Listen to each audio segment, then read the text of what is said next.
اور ہجرت کر کے مدینہ بھیجا۔ سنو اے لوگوں سن لو، اگر مدینہ والے، اگر انصار والے کسی راستہ پر چلے، اگر دوسرے لوگ کسی راستہ پر چلے تو میں انصار کے راستے پر چلتا، دوسرے لوگوں کے راستہ کو ٹھکرا دیتا۔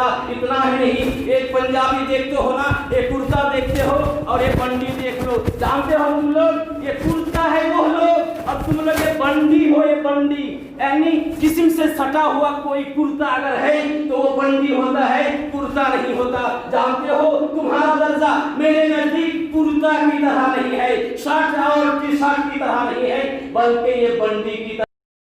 مکہ والے جائیں گے بکریوں کو لے کر، وہ مکہ والے جائیں گے بھیڑوں کو لے کر، لیکن تم لوگ جاؤ گے اللہ کے رسول کو لے کر۔ ذرا سوچو، بکری کی قیمت زیادہ ہے، بھیڑ کی قیمت زیادہ ہے، دولت کی قیمت زیادہ ہے، روپیہ کی قیمت زیادہ ہے، نہ اللہ کے رسول کی قیمت زیادہ ہے۔ اتنا سننا تھا کہ تمام بچہ رونے لگے، کہنے لگے اللہ کے رسول صلی اللہ علیہ وسلم کی تقسیم اور ان کے بٹوارا سے ہم راضی۔ یہ ہے وہ انصار، اور بہت لمبی ساری باتیں ہیں۔ اللہ کے رسول فرماتے ہیں یوصیکم بالانصار، اے لوگوں سنو، انصار کے لیے تمہیں وصیت کرتا ہوں، فإنہم کرشی وعیبتی، فإنہم کرشی وعیبتی۔ جانتے ہو انصار کون لوگ ہیں؟ انصار میرے لباس کی طرح ہیں اور میرے رازدار ہیں۔ قد قضى الذي عليهم، سنو ان پر جو مجھ کا حق تھا، اللہ تعالیٰ کا جو حق تھا،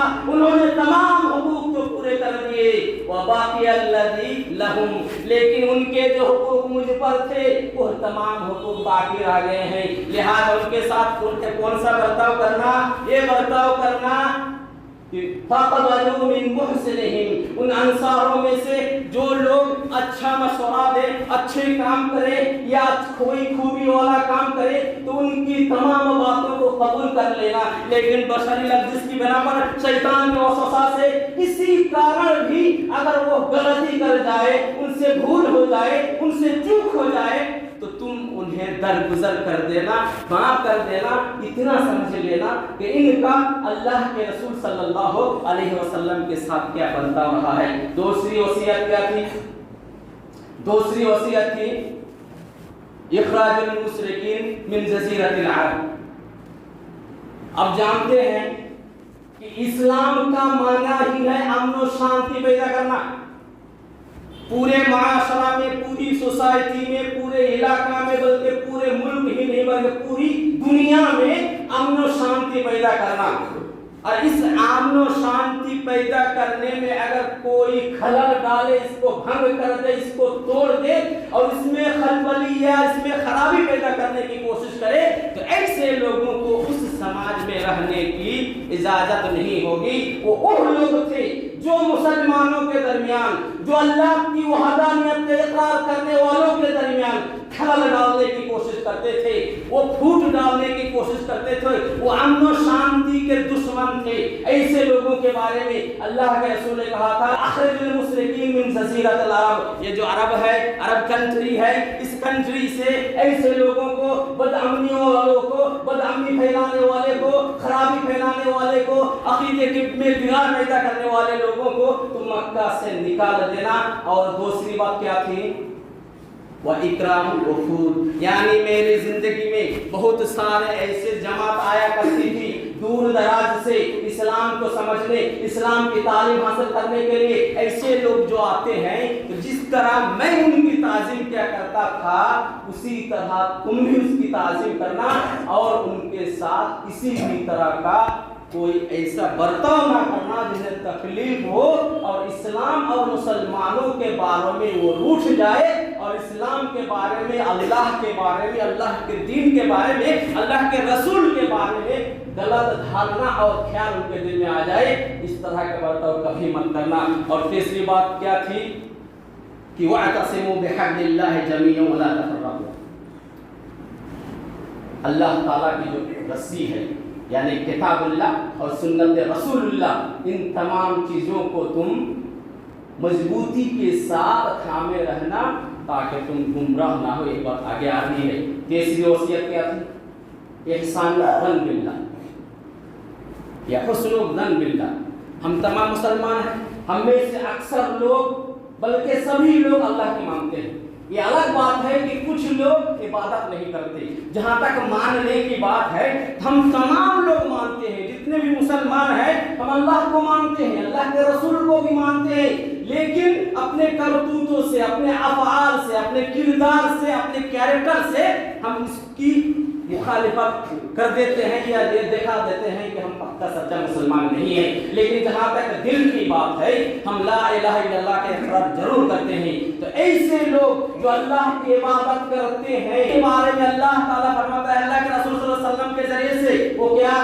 احسان الظن باللہ، تم عبادت کرتے ہو، تم روزہ رکھتے ہو، تم لوگوں کی بھلائی کرتے ہو، تم صدقہ دیتے ہو، تم زکات دیتے ہو، ہر بھلائی کا کام کرتے ہو، لیکن دل میں یہ خیال نہیں آتا پتہ نہیں اللہ قبول کرے گا بھی نہیں، یہ ظن نہیں ہونا چاہیے۔ اللہ کے بارے میں اچھا گمان ہونا چاہیے، اللہ کے بارے میں حسن ظن ہونا چاہیے کہ اللہ تعالیٰ تو نے مجھے اس کی عبادت کی توفیق دی، تو نے مجھے نماز پڑھنے کی توفیق دی، تو نے مجھے روزہ رکھنے کی توفیق دی، تو نے مجھے زکات دینے کی توفیق دی، تو نے مجھے حج کرنے کی توفیق دی، تو نے مجھے صدقہ کرنے کی توفیق دی، بلکہ ہر بھلائی کا کام کرنے کی توفیق دی، تو اللہ کو قبول بھی کرنا۔ اور جو لوگ شیطانی وسوسہ کی بنا پر شیطان کے بہکاوے کی وجہ سے عبادت نہیں کرتے ہیں، ایسے لوگوں کو اللہ سے اچھا برتاؤ کرتے ہوئے توبہ کرنا چاہیے۔ اللہ تعالیٰ میں چاہتا تو ہوں کہ میں نماز پڑھوں، میں چاہتا تو ہوں روزہ رکھوں، میں چاہتا تو ہوں زکات دوں، میں چاہتا تو ہوں حج کروں، لیکن میں شیطان کی وجہ سے نہیں کر پاتا۔ اللہ آج سے توبہ کرتا ہوں، اللہ تو میری توبہ قبول کر لے اور آئندہ اچھے کام کرنے کی توفیق دے۔ اور دو وصیتیں رہ گئی، وقت بھی ہو چلا ہے۔ انشاءاللہ اگر اللہ تعالیٰ پھر آگے زندہ رکھا، باحیات رکھا، تو باقی تمام باتیں اگلے جب بھی موقع ملے گا ان تمام باتوں کو پھر بیان کی جائے گی۔ آخر میں دعا ہے اللہ تعالیٰ سے، یا اللہ تعالیٰ تمام مسلمان کو، خصوصاً اس مسجد میں جتنے لوگ ہم نماز پڑھنے آتے ہیں، جمعہ کی نماز، ان تمام لوگوں کو تیری عبادت کما حق ادا کرنے کی توفیق عطا فرما۔